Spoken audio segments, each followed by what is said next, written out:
menos carga en las sombras en general y más carga en las luces. Aunque estoy demorando en cargar el retrato porque es bastante pequeño y eso hace que si voy a impastar rápido no tengo mucho margen de corrección. Necesito que esté bastante bien el dibujo para corregir, ¿sí? Por eso voy con más cautela en este caso en las luces, porque es un retrato pequeño, por eso hice un reencuadre para que además lo vean mejor. Hice un reencuadre de la escena y cuando arranqué a plantar, arranqué la cabeza más chica. Me pareció que se iba a ver muy poco, también se iba a ver poco la pincelada.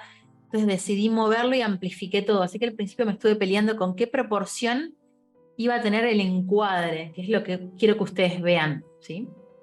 Preferí quedarme con menos torso, pero que ustedes vean un poco mejor el retrato, contemplando que el entorno de la pintura es grande. Y esto quiere decir que este espacio es grande, este espacio también es grande, y puedo comparar cuánto mide el ancho de la cabeza con respecto al entorno. Si es más grande esta parte o es más grande esta parte, ¿sí? Esta parte, por ejemplo, cuando la mido en el modelo hacia derecha, es muy parecido al ancho de la cabeza. Tengo que tener en cuenta esto para que me entre lo más cómoda posible la figura, ¿sí? Y también intento contemplar que la luz viene desde aquí. Y esto quiere decir que estos planos van a recibir mucha más carga de impasto, van a tener más información cromática y a su vez yo lo voy a traducir como más impasto. Más impasto, más carga, más direccionalidad de pincelada. Va a cambiar la dirección más de la pincelada por acá.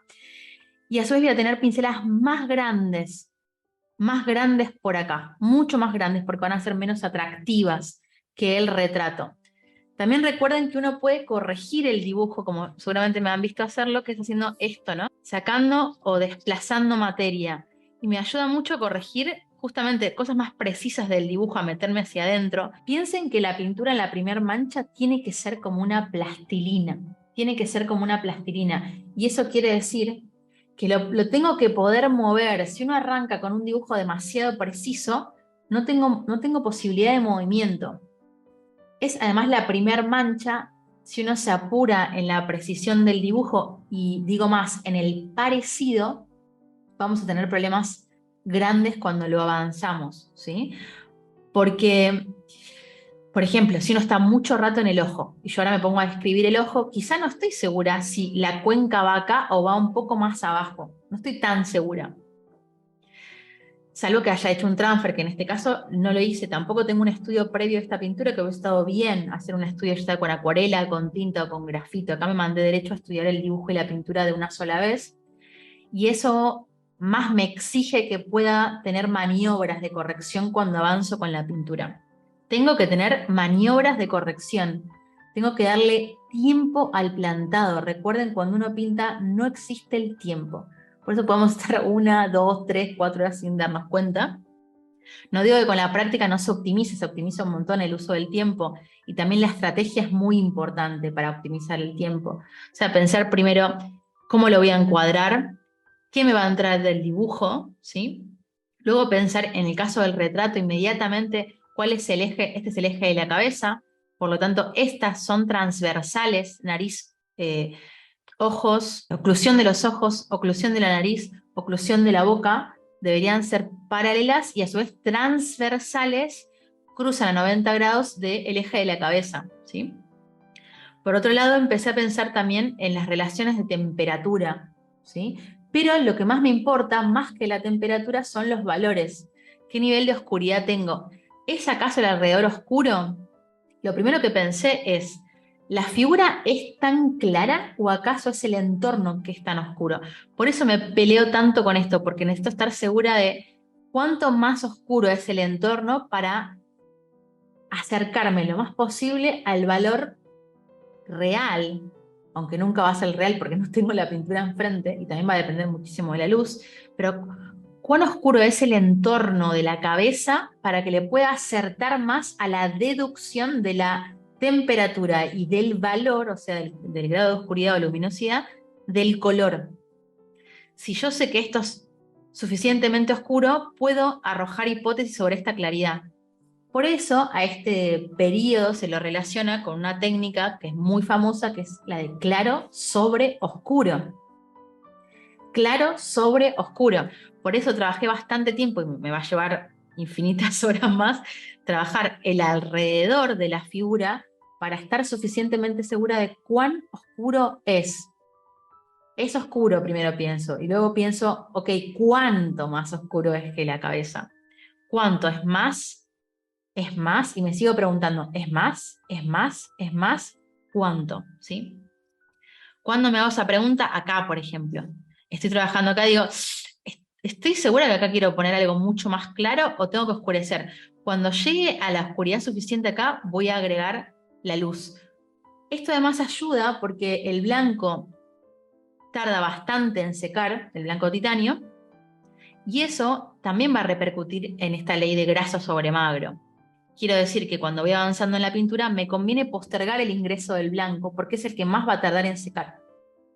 Me ayuda a generar más distancia. O sea, cuanto más oscuro hago esto, más sensación de tridimensionalidad le doy, más oportunidad le doy a la pintura, porque no olvidemos que la pintura es un truco de magia, y esto quiere decir que no tengo más oscuro que esto, no tengo más claro que el blanco. No tengo más claro que el blanco, no tengo más oscuro que el negro.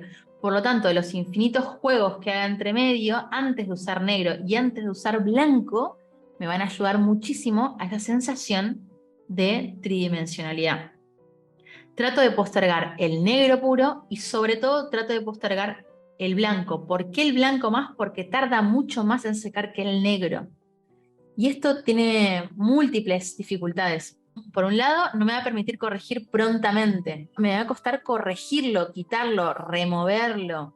Me va también a empantanar las mezclas, va a tender a desaturar demasiado las mezclas, y más en una paleta de carnaciones como es la paleta de Apelles, que es una paleta muy reducida, que no tiene tanto espectro de longitud de croma, ¿no? Tengo poco juego de color, pero a su vez es una paleta extraordinaria porque posibilita controlar más. Y uno de los problemas más importantes que tenemos cuando arrancamos a pintar es que nos cuesta muchísimo organizar las ideas. Nos cuesta mucho ordenar las ideas y cada color es una idea. Cada color es una nueva oportunidad y también es un nuevo problema que tiene que relacionarse con lo que yo ya planteé. Cada color tiene un código de comportamiento distinto, un tiempo de secado distinto, una composición distinta, y eso hace que requiera una atención también particular. Cuando uno tiene una paleta que conoce, ¿sí? Fluye más en la paleta. No quiere decir, por supuesto, esto lo quiero súper aclarar, que sea la única paleta posible.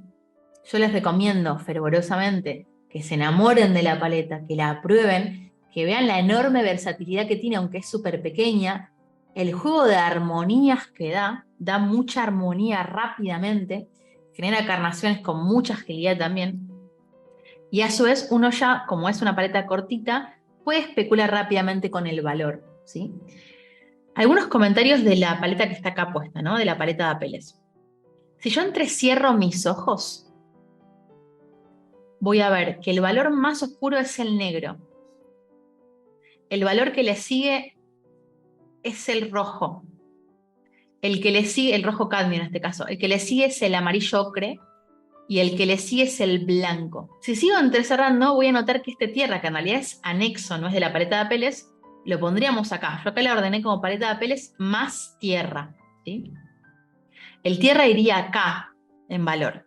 Es importante porque a eso le llamamos, recordando la clase de color, isovalencia. Puedo leer el valor que tiene cada color, ¿sí? No le voy a invocar de una a los verdes que están alrededor, ¿sí? de la imagen, pero sí puedo pensar, es oscuro, pienso. La siguiente pregunta sería, ¿es oscuro? ¿Cuánto? La tercera pregunta es oscuro? ¿Cuánto? ¿Y hacia dónde tiende? ¿Tiende hacia dónde? Y digo, verde, dije. El entorno tiende hacia el verde. Además me viene muy bien porque la capucha tiende hacia los rojos. Por lo tanto, acá voy a tener un contraste simultáneo muy interesante. Va a ser muy poderoso esto si lo sigo exagerando. Todo va a depender de hasta dónde uno quiera respetar la referencia. Y recuerden que uno no puede estudiar todo de una sola vez. Un día se sientan a estudiar las cargas, otro día se sientan a estudiar la temperatura, otro día se sientan a estudiar sobre todo el valor y la isovalencia, o sea, cuán oscuro es. Es muy importante cuando uno pinta que decodifiquemos el valor. Es muy importante. Es verdad que es una sola pieza, que todos son una unidad, pero si ustedes le invocan más o menos al valor, la pintura va a estar correcta. Al dibujo y al valor, la pintura va a estar correcta. El problema es cuando no le invocamos al valor. Por ejemplo, coloco blanco en las sombras. Fíjense que las sombras las mantuve limpias. No tienen blanco. No tienen blanco. ¿Sí? Tienen más gaspeado. Esto es gaspeado, ¿no? Cuando vemos la trama del soporte de abajo. No se apuren en el plantado, les decía, porque les permite corregir y mover. Si yo tengo poca carga, es mucho más fácil de mover la cabeza, de reencuadrar, ¿sí? Si uno carga demasiado de golpe, paga muy caro. Pero también si no cargamos, falta algo en la pintura. Es tremendamente sensual en la pintura la carga y los impastos. Porque también denotan la confianza del pintor. E imagínense que la pintura es una masa que se va moldeando. Y eso quiere decir que todo esto de acá no se va a ver, ¿sí? Pero algo va a quedar, algún eco va a quedar de esa primer capa.